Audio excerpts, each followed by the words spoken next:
puede que tenga sentido hacer esta exposición ahora en Zaragoza, con lo que ha sido mi trabajo, porque asocio mucho Aragón y Zaragoza concretamente a lo que fue el comienzo de mi carrera.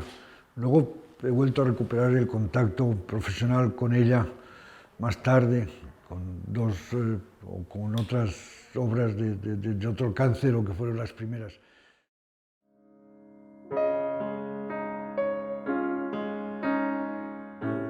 Recuerdo con especial cariño, desde luego, la primera obra, La fábrica Diestre, que fue el fruto de la amistad de mis padres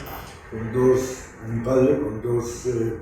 industriales aragoneses, de quienes guardo la mejor memoria, Luis y José María Diestre.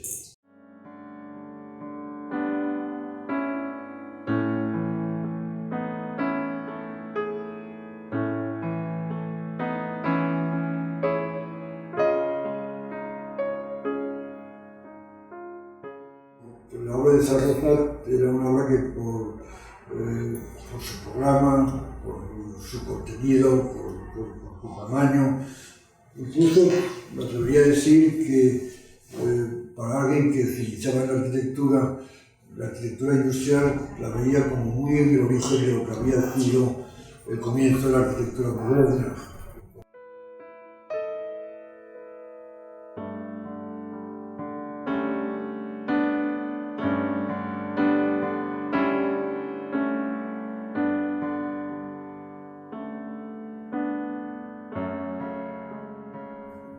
El viaje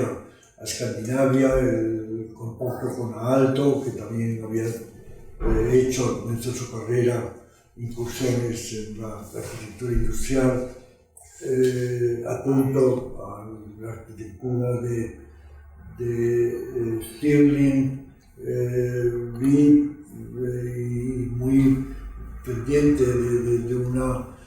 idea de arquitectura en que los principios del organicismo, esta sensación de que el edificio debería ser coherente en todas sus partes, podía dar sentido a la estructura de una fábrica que tenía distintos departamentos y sectores que acababan confluyendo en la nave de montaje.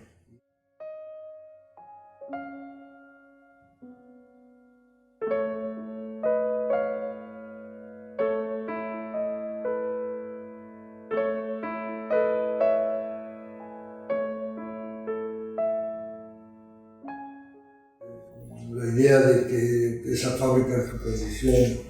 de algo no ajeno a lo que es la estructura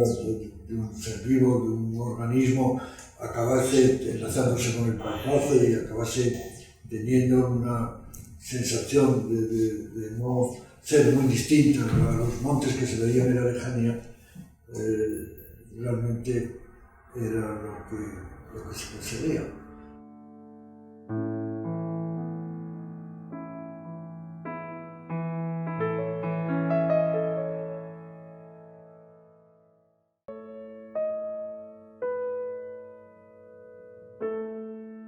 El concurso no fuese tanto un concurso cuanto la ocasión de estudiar con independencia, como digo, hasta donde llegásemos,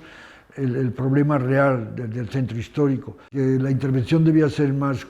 delicada, más cuidadosa, seguramente más puntual, interviniendo en ámbitos identificados previamente, más específicos y más precisos, y así fuimos avanzando, proponiendo todo ese sistema de esponjamiento del barrio que permitiera llegar hasta la Plaza del Pilar, y en la Plaza del Pilar hacer un esfuerzo por articular ese espacio que se había ido produciendo un poco, digamos, inesperadamente, a través de intervenciones que eran solo ampliar los horizontes, pero sin incidir tanto en lo que era la articulación de lo que era el antiguo caserío hasta llegar a lo que era el monumento. Estudié un poco ahora los planos del concurso, puede ver que a nosotros nos parecía que el modo en que el viario periférico acababa conectando con las vías, con el Coso y con las vías más urbanas, se producía de una manera más compleja y digamos identificó una especie de estructura espiral que me alegra verla hoy por reconocer el atrevimiento por nuestra parte en hacer interpretaciones de lo que es la estructura y el crecimiento de la ciudad que se producían, como decía, con libertad y con cierta espontaneidad e independencia por nuestra parte.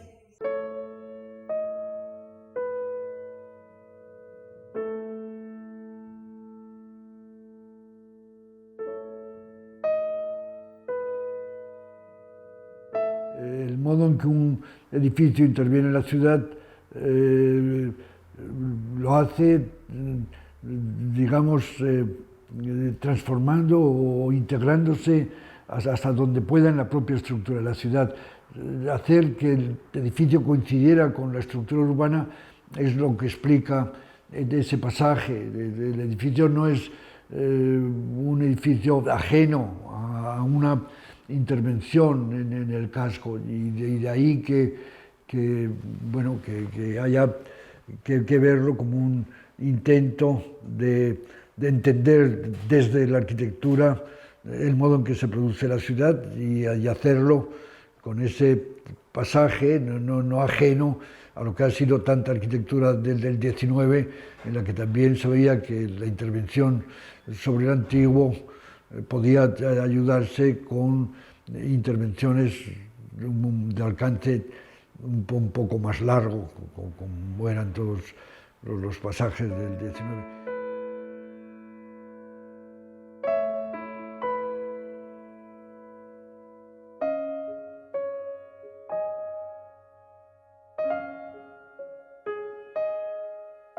Ese proyecto lo veo más como un esfuerzo por identificar directrices, identificar en lo que es el modo en que ha crecido la ciudad, geometrías que puedan ofrecer pistas para lo que un edificio puede hacer. Para un arquitecto es casi imposible no traspasar experiencias de algo que está haciendo o que ha hecho a otros proyectos. Y en ese, el proyecto de Zaragoza seguramente es deudor de lo que se estaba también cociendo en el estudio y cabe entenderlo como una oportunidad más de trabajar en los asuntos que uno tenía entre manos, tanto más que entenderlo como un proyecto específico.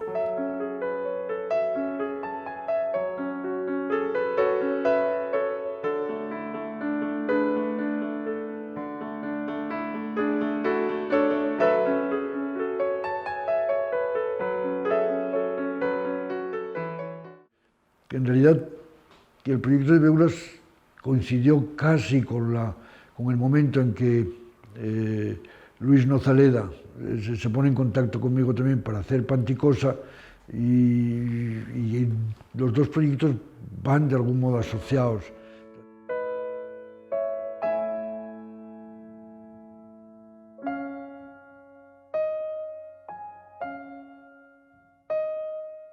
Es una obra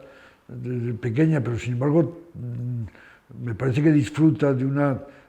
claridad respecto a cómo contemplar una obra pictórica que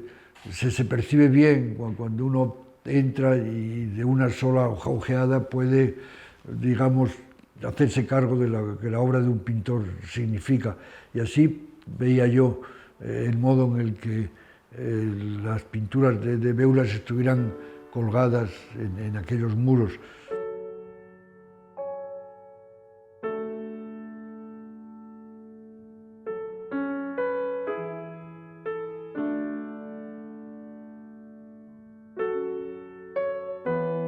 En arquitectura el material condiciona mucho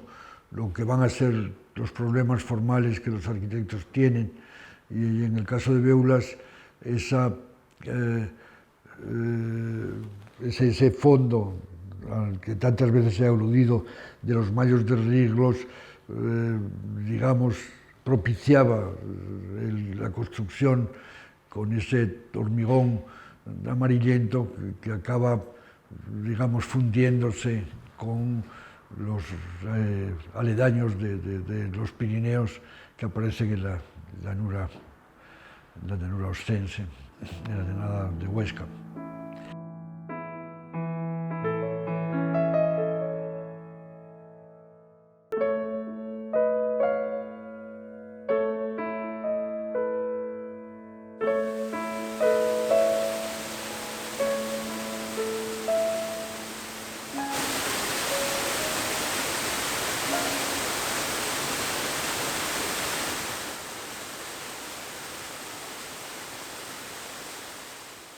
Panticosa tenía también una cosa grandiosa que es verdaderamente el circo,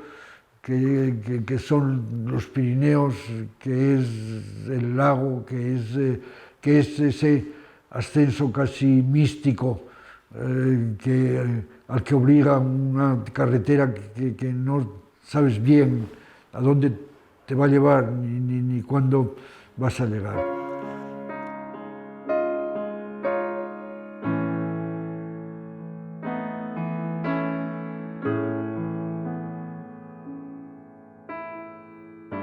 Yo estoy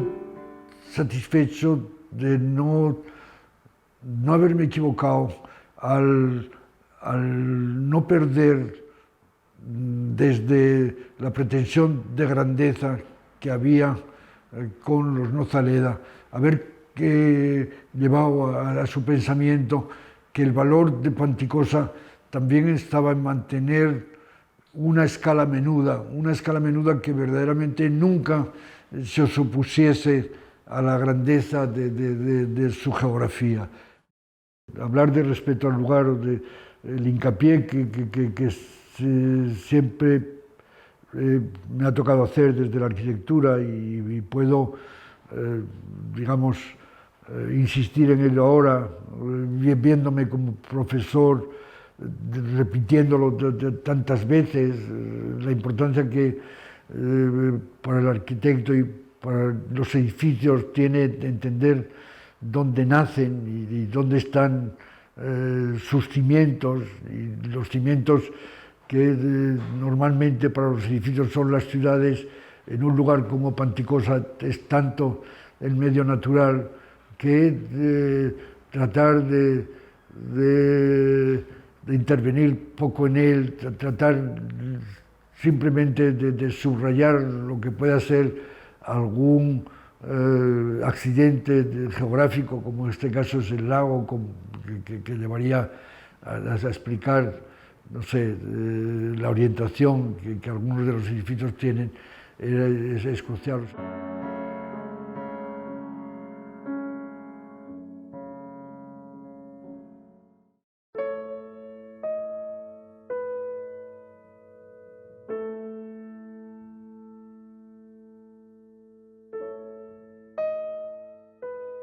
En Aragonia uno tenía que inventar ciudad, porque el solar de Aragonia no incitaba a nada, al revés, era un edificio exento que tenía que generar vida alrededor. Sí, al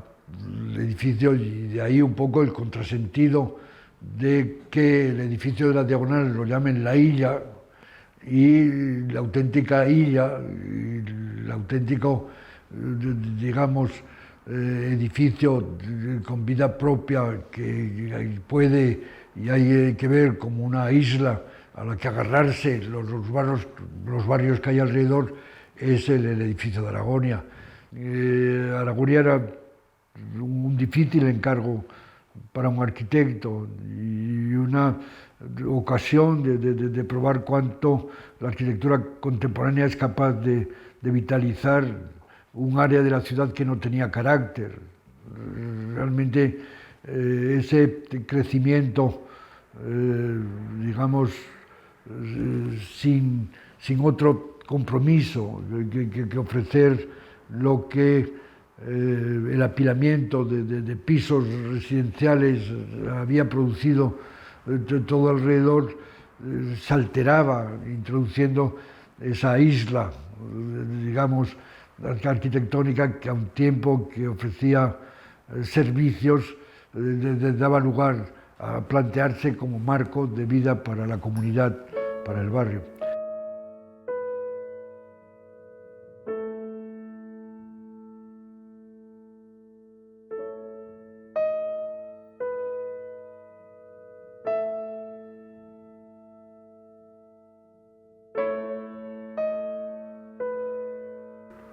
El arquitecto ha estado tentado de llegar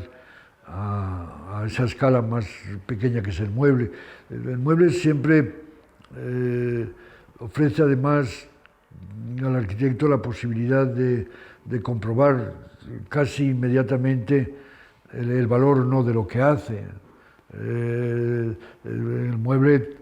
en general, a lo mejor ponerlo desde la industria en el mercado es un proceso más largo, pero en los prototipos mismos y en el trabajo sobre los prototipos uno puede llegar a advertir cuánto cualquier incidencia o cualquier intervención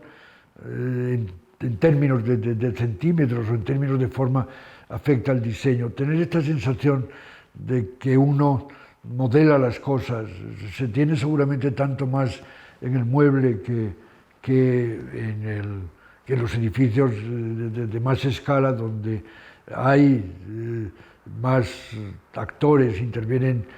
más intermediarios. De algún modo el mueble permite esa comprobación del diseño más inmediata, lo que lo hace tan atractivo como ejercicio de trabajo en un estudio de arquitecto.